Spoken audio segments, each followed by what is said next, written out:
Hey guys, it's a pretty sad day. Lakers lost yesterday, game one of the NBA playoffs, 193 to the Portland Trail Blazers, and you know what? We're just gonna get swept. We're gonna lose every single game. We're not real title contenders. The Blazers are the best team in the NBA.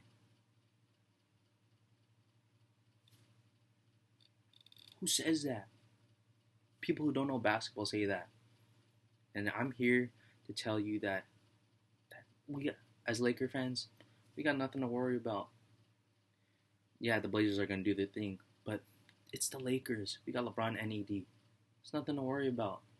So I'm gonna be going over the pros and cons of both teams, actually, of the Blazers and the Lakers. So sit tight, pay attention, because if you don't watch this, you're gonna get stressed out as a Laker fan. So let's get started. So the pros for the Blazers: CJ and Dame, they're nuts, dude. They're they can score so easily. Damian Lillard shooting from the logo, CJ McCollum with his nice mid-range game. I mean, from the get-go, Dame dropped 15 points in the first quarter, and right after halftime, CJ dropped 11 points in the third quarter. So, I mean, they're gonna do what they're gonna do. It's not much, that the Lakers can do to stop them, but they're still continuing their play from the bubble, from the regular season games. And another thing, Son Whiteside is crazy too, especially on defense. He's he's a backup center. That's so crazy. He's just a backup center, and he ended the game with 7 points, which is whatever. But he shot 3 or 4 from the field. He had 8 rebounds, and get this, 5 blocks. He had 5 blocks, and a lot of them, some of them were on LeBron. So when Yusuf Nurkic comes out, the Blazers really don't have to worry about not being a center. So I mean that's just problems for the Lakers, but whatever. Another thing, they can count on their team to make clutch buckets down the stretch. I mean, you can name it. They all made their threes. Dame from near half court. You have CJ making his buckets. You got Melo. He made a clutch three at the corner, not the corner, the elbow of the 3 point line. And you also had Gary Trent Jr. make it from the exact same spot. So you can count. So the Blazers, and especially Dame, even though he's gonna get so much attention, he can count on CJ, Melo, and Trent Jr. to make their buckets. And another big thing, the Blazers are essentially like the Rockets 2.0, the Rockets with a center. And so, obviously, Damian Lillard probably isn't on the level that James Harden is as a scorer, but shoot, he's pretty close. I mean, their entire team, they can make threes. You know, either contested or open, it's likely to go in. Their whole team shot 38% from the 3 point from three, and that's pretty. If you shoot that and you lose, that something's wrong with that. But they didn't, which they want. And I mean, like I mentioned, Dame made a couple threes from the logo, which is near half court, and they weren't wide open shots. He had some players like Caruso or KCP or uh, even AD contesting shots, and he still made them. So hey, more props to the Blazers and Dame. But let's look at the Lakers. All right, the Lakers. LeBron and AD can turn it on. Everyone's been saying, "Oh, can AD and LeBron turn on?" Even though they had terrible performances in the restart games, in the seeding games, but they did. And yeah, you could say LeBron looked pretty passive, but I mean he still shot a lot of shots. So did AD. So since we're being optimistic, since these are the pros, they were pretty aggressive. If they would have made 50% of their shots, AD would have ended up with 36 points at least. I'm not counting if those twos were threes, you know.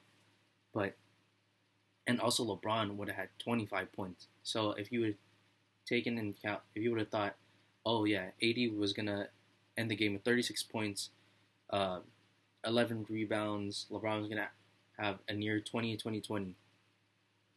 They were likely gonna win, and that's only 50% from the field. And you already know LeBron, he's the master of efficiency.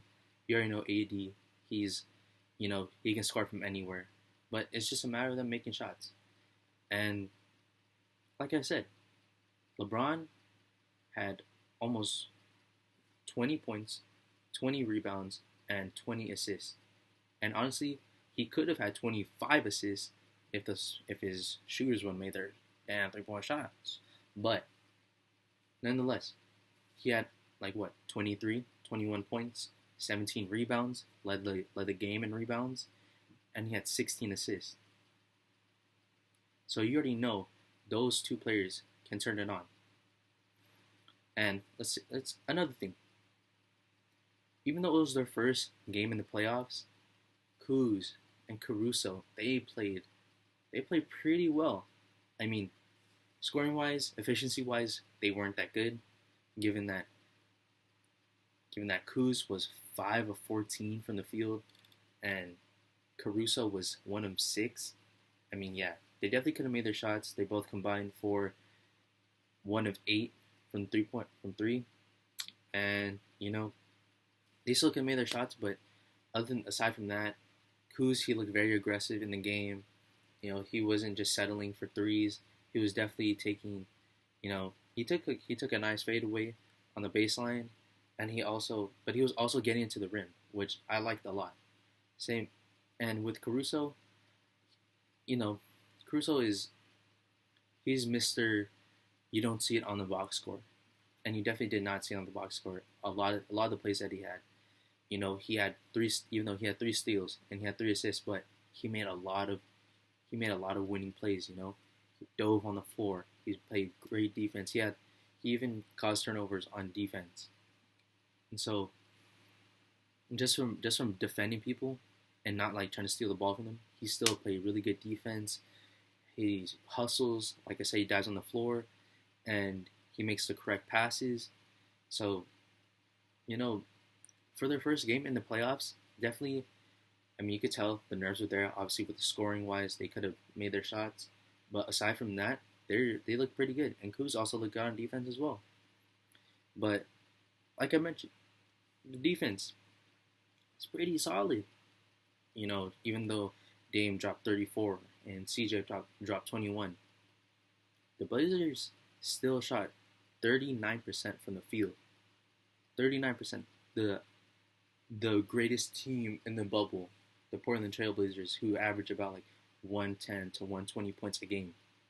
The Lakers held them to 100 points and 39% from the field. That's bad. I mean, think about it. Melo, he shot 3 of 11. Dame, 9 of 21. Gary Trent Jr., 2 of 8. The only players to shoot above 50% were Gabriel, their starting power forward, and Hassan Whiteside. That's it. And not only that, if you take out, like I mentioned, if you take out Dame's first quarter, he would only had 20 points for 3 quarters. That's pretty good. And if you were to take out CJ's 11 points from the third quarter, he would have had 9 to 10 points. That's actually really good, And also, the Blazers had 16 turnovers, and the Lakers only had 9. So, I mean, yeah, their offense wasn't there, but their defense was very much there, And so let's look at the cons for each team. The Blazers. I mean, can you really rely on Melo and Trent Jr. to be real scoring threats? Yes, Melo and Trent both made clutch threes at the end. But throughout the game, I mean, if you were to take out those threes from the game, Melo would have ended up with 8 points, 2 for 11, or 2 for 10 from the field, and Trent would have ended up with 2 points, 1 for 7. I mean, can you really count on them? They both combined to shoot 5 for 19 from 3. 5 for 19 from the field, and 3 from 9 from 3. I don't think you can really count on them to be um, real scoring threats. I mean, Melo obviously he's past his prime, and Trent Jr. This is his first time getting like real starter minutes, and so yes, they play very well in the bubble, but in the playoffs, it's a different animal. And so another thing, their defense, they're the complete opposite of the Lakers. You know, the Lakers are bad on offense but good on defense. The Blazers are good on offense but bad on defense, terrible on defense. I mean, they can't play clean defense. They had 4 players with 5 fouls, and you need 6 fouls to get kicked out of the game. And so you had Nurkic 5 fouls, Whiteside 5 fouls, Melo 5 fouls, Gabriel 5 fouls. That's 4 other front court players. And you know who's in the Lakers front court? LeBron, AD. You're gonna need those players to stay on the court if you want to stop those 2 superstars. And also, that's 2 of their centers in foul trouble, in real bad foul trouble. And if your 2 centers are out of the game, and with Zach Collins hurt, who's gonna protect the rim? It's who are gonna have at center? Melo, Gabriel. Who else do they have? They don't really have anyone else, and their team is they play small ball, anyways. And so, I mean, what can you do? I mean, with Dame and CJ also, not to mention, the Blazers, their 2 stars, they're gonna tire out. I mean, with Dame and CJ, who has a I won't say broken back. He has a back injury. I don't know what it is. I think it's like a fractured back or something like that. They're both averaging about 40 minutes a game ever since the restart. You know, from their first game against the Grizzlies to now, they're playing about. They haven't played a game under 35 minutes, and I'd say half of their games are over 40 minutes a game. 40 minutes. I think I saw one time Dame played 44 minutes. You know how much minutes are in the actual NBA game? 48. So they're gonna tire out, especially with how much they have to carry on offense. They're gonna tire out, and do you think they're gonna, use that energy towards defense? I don't think so. I mean, who do the Lakers have on offense that can really, test them? I mean, it's not like KCP is gonna do anything. You saw it. But yeah, they're gonna get tired out. So look out for that, Blazers. And let's look at the Lakers. It's the same thing. It's the same problem ever since the NBA restart. Everyone said, "Oh, the Lakers are going to benefit from the restart, from the time off the most, because veteran players, they're going to want the time off, especially LeBron. He's going to want the time off so he can be refreshed, revived." But man, their shooting is bad. It's so bad. Gosh. And there's a lot of players that have said that the depth perception, since it's not in a huge arena, it's in like a small stadium or like a small court. It's just like playing in a gym. They said it's easier to shoot in the bubble or in the bubble, those courts. But I don't know, because the Lakers have been sucking from 3. I mean, last night, and this is nothing new for Laker fans. They shot 5 for 32. You know what that comes out to be? 18%. They shot 18% from 3, and they have shooters. They have KCP, they have Danny Green, they have Kuz, they have Quinn Cook, Markieff Morris. AD can make some threes. LeBron can make some threes, but they combine to shoot 5 for 32, and the starters, they shot 3 for 23 from 3. What? How are you gonna do that, bro? AD and KCP both combined for 0 for 10. They both shot over 5. And not to mention, KCP, he didn't make a shot. not a layup, not a three, not nothing. And you know what? He ended the game with 1 point. So that means he missed a free throw. That's unacceptable. A lot of Laker players know have experienced the KCP dilemma. You know, earlier in the season he played terrible. He airballed layups. But towards the middle of the season, he was playing pretty good. He had his best season of his career. But now, man, him, Danny Green, their shooting is off. It's really bad. And once you take away their shooting, what are they really? They're okay on defense. I mean, Danny Green isn't the defender that he once was. So it's just, I don't know. They need to get their shooting back. It's not just their 3-point shooting too. It's their free throw shooting. They shot 65% from the field. I mean, from the free throw line. That's terrible. And late in the game, the Lakers had a chance to take the lead, and you have AD at the line, who's the Lakers' best free throw shooter. He shoots about 80 to 85% from the free throw line. I mean, he shoots the technical free throws. He missed 2 free throws. 2. Not. It would be okay if he made 1, but he missed both of them. And then right after, they got the offense rebound. And LeBron, he was shooting free throws. And he was 4 for 5 before that. You know what? Missed them both. It looked bad. His shot, his free throws, they looked bad. But you know what? I don't know. But they can't have their best scorers shoot 12 for 17, which is AD, and 4 for 7, which is LeBron. You know what that comes out to be? That comes out to be 16 for 24. That's bad. Dude. The Lakers, that's 66% from both of them combined. But I don't know. And if you think about it, if they keep missing their free throws, their confidence level will go down for their free throws. They'll think, man, I'm gonna miss these free throws.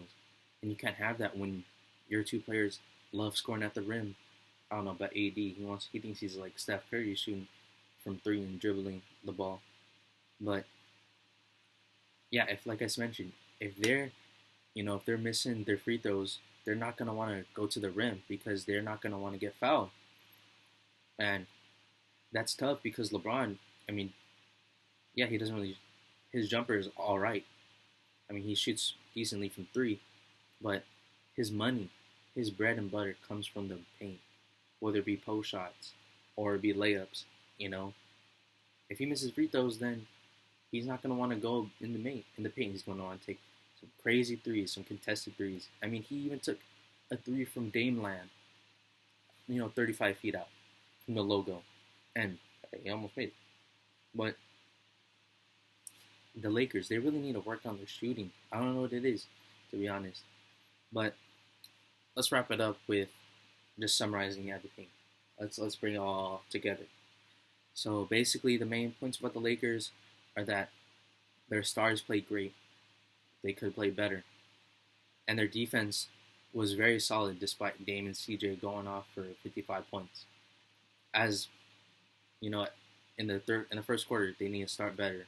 They need to trap Dame, whatever. Do whatever you gotta do. Let the other team beat you. Let the other players beat you. And in the third quarter, they need to stop CJ. He goes on those runs, but I mean, it's easier said than done, obviously. But I mean, you got bodies. You just gotta throw them at him. And also, they need to start making their shots, man.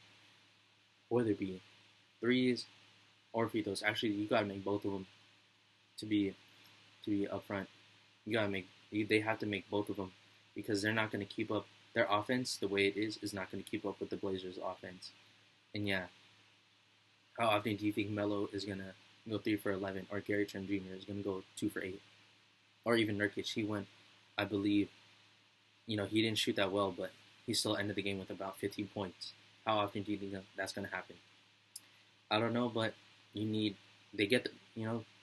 good thing about their shooting even though it was bad, they were open shots, so they just gotta make them. It's not like the Blazers were playing, they were contesting their shots.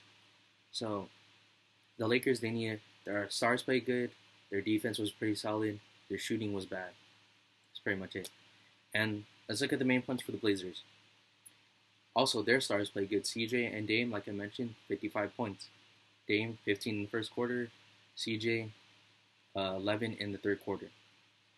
But what's crazy is that they could play better too. They weren't that efficient either. And another thing, they can count on their players in the clutch. So you don't have to. So they don't have to, depend on Dame that much in the fourth quarter. They can count on Melo to make clutch shots. They can count on Gary Trent Jr. to make clutch shots. And like I said, they're the opposite of the Lakers. They're good on defense. I mean, they're bad on defense. They're really bad on defense, but they're really good on offense. And the Lakers, they're really bad on offense, shooting wise, and they're pretty good on defense. So I don't know. It's a good game. It's just the first game. It's nothing to overreact about. Lakers fans, there's nothing to be worried about. I mean, how often is AD gonna shoot 12 or 17 from the free throw line? How often is he gonna go 0 for 5 from 3? So don't worry, Laker fans. They say the only way from the bottom is up, I think. But thank you for listening. Thank you for watching. This is my first video ever, so I liked it. Hopefully, this will be more personal for you guys. And also, let me know in the comment section. What do you guys think about the Lakers? Do you think it's over? Do you think it's over? Do you think the Lakers figured them out? Do you think the Blazers figure out the Lakers? I don't know. Let me know what you guys think. And thank you for everything you've done. Thank you for all the support that you guys shown me throughout this past year or so. She says it's been a year. I don't know. But thank you also, guys. Stay safe. Remember, wash your hands, wear a mask.